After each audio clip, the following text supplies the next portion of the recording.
کے بعد 2 بیٹیوں کی شادی ان سے کی، اور فرمایا کہ میری اگر تیسری بیٹی ہوتی تو اس کی شادی بھی عثمان سے کرتا، ذوالنورین، 2 نور والے، کیونکہ حضور کی 2 بیٹیوں سے انہوں نے شادی کی ایک کے بعد ایک، اور 82 سال کی عمر میں یہ شہید ہوئے، 82۔ باقی حضور صلی اللہ علیہ وسلم، حضرت ابوبکر، حضرت عمر، حضرت علی، یہ چاروں حضرات 63 سال کی عمر میں ان کا انتقال ہوا، 63۔ تو اچھا، ان کی قبر جنت البقیع کے باہر تھی، عثمان غنی رضی اللہ عنہ کی قبر، لیکن ابھی جنت البقیع ایکسٹینڈ ہو گیا، اس کی توسیع ہو گئی، تو ابھی ان کی قبر پہ جنت البقیع کے بالکل بیچ میں ہے، بالکل سینٹر میں ہے۔ اب ہم جا رہے ہیں مسجد قبلتین، انشاءاللہ وہاں اتریں گے، وہاں 2 نفل پڑھ لیں گے۔ آپ صلی اللہ علیہ وسلم جب مکہ میں تھے نماز اس طرح پڑھا کرتے تھے کہ مسجد اقصیٰ کی طرف رخ کرتے تھے اور کعبہ کے پیچھے نماز پڑھتے تھے۔ اگر آپ حجر اسود اور رکن یمانی کے بیچ میں نماز پڑھے نا، جہاں ربنا آتنا فی الدنیا حسنہ پڑھتے ہیں، تو کعبہ بھی آپ کے سامنے ہوگا اور مسجد اقصیٰ بھی۔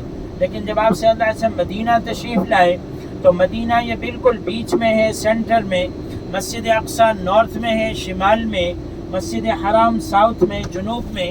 تو آپ صلی اللہ علیہ وسلم یہ چاہتے تھے کہ میرا بھی قبلہ وہی ہو جو حضرت ابراہیم علیہ السلام کا تھا۔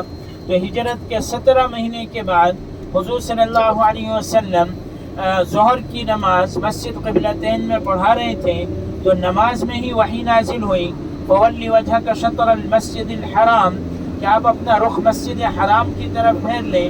تو نماز میں ہی آپ صلی اللہ علیہ وسلم 180 ڈگری گھوم گئے، بالکل شمال سے جنوب کی طرف۔ 2 رکعتیں مسجد اقصیٰ کی طرف پڑھی، 2 رکعتیں مسجد حرام مکہ کی طرف۔ اچھا، ہر آدمی اپنی اپنی جگہ گھوم گیا، پہلی صف آخری صف بن گئی، آخری صف پہلی صف بن گئی۔ آپ صلی اللہ علیہ وسلم صحابہ کے پیچھے ہو گئے، تو صحابہ کے درمیان سے بیچ میں سے چلتے ہوئے آگے تشریف لے گئے۔ شروع اسلام میں نماز میں چلنا پھرنا بات چیت کرنا جائز تھا۔ تو بقول ایک صاحب کے کہ یہاں کے لوکل لوگ، عرب لوگ پرانے مسلمان ہیں، ابھی بھی نماز میں چلتے پھرتے ہیں، کبھی کبھی موبائل میں جواب بھی دے دیتے ہیں نا، انا فی الصلاۃ، میں نماز پڑھ رہا ہوں، ابھی ان کو نئے احکام نہیں پہنچے۔ آپ نے دیکھا ہوگا حرم میں آگے تک چلے جاتے ہیں نماز میں نا۔ تو اچھا، یہ بھی ایک عجیب بات ہے، آپ صلی اللہ علیہ وسلم کی ولادت مبارکہ ہوئی، پیدائش ہوئی پیر کے دن، منڈے کو، پہلی وحی اتری پیر کے دن، اقرأ بسم ربک الذی خلق، معراج ہوئی پیر کی رات میں، ہجرت فرمائی پیر کے دن، جمعہ، ہفتہ، اتوار، 3 دن غار ثور میں رہے، پیر کے دن مکہ سے روانہ ہوئے، 8 دن کے بعد پیر کے دن ہی مدینہ پہنچے، پیر کے دن ہی حضور صلی اللہ علیہ وسلم کا انتقال ہوا، اور پیر کے دن ہی قبلہ چینج ہوا۔ یہ سارے کام پیر کے دن ہوئے۔ پیر اور جمعرات کو اسی لیے حضور صلی اللہ علیہ وسلم روزہ بھی رکھا کرتے تھے۔ اور حضور صلی اللہ علیہ وسلم حبیب اللہ تھے، ابراہیم علیہ السلام خلیل اللہ تھے۔ خلیل اور حبیب میں کیا فرق ہے؟ بہت سارے فرق ہیں۔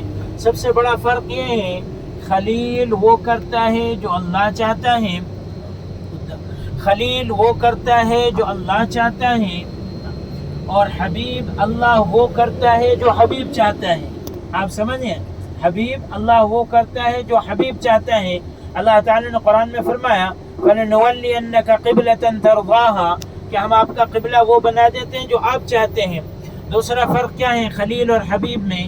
خلیل ایسا دوست ہے کہ آپ جو چاہیں اس سے لے لیں، وہ ناراض نہیں ہوگا، جو مانگیں گے وہ آپ کو دے دے گا۔ اور حبیب ایسا دوست ہے کہ آپ سب کچھ اس پر نچھاور کر دیں، سب کچھ اس کو دے دیں، وہ حبیب ہے۔ تو خلیل اور حبیب میں یہ فرق ہے۔ اچھا، یہ دیکھیں الٹے ہاتھ پر یہ قبرستان ہے، اس کی تاریخ میں بتاؤں گا انشاءاللہ، یہ بھی ایک تاریخی قبرستان ہے۔ اور تو ہم یہاں اتریں گے 10 منٹ انشاءاللہ، 2 نفل پڑھ لیں۔ یہ سامنے لیڈیز کے لیے نماز کی جگہ ہے، پیچھے یہ مردوں کے لیے جو ہرے رنگ کا بورڈ نظر آ رہا ہے، تو یہاں یہ مردوں کے لیے نماز کی جگہ ہے، وضو خانہ بھی ہے، یہاں وضو بھی کر سکتے ہیں، ٹوائلٹ وغیرہ بھی ہیں، واش روم۔ اور یہاں جو ہے آپ بہت ساری نیتیں کر سکتے ہیں، مثلا اشراق، تحیۃ الوضو، وضو کے بعد 2 نفل پڑھنا چاہیے، تحیۃ المسجد، صلاۃ التوبہ، صلاۃ الشکر، صلاۃ الحاجہ، یہ 6 نیتیں میں نے آپ کو بتائی ہیں، اشراق، تحیۃ الوضو، تحیۃ المسجد، صلاۃ التوبہ، صلاۃ الشکر، صلاۃ الحاجہ۔ تو یہ 6 نیتیں آپ کر سکتے ہیں، اور ساری نیتوں کا ثواب آپ کو مل جائے گا انشاءاللہ۔ بس تراویح کی نیت نہ کریں پلیز، تراویح کی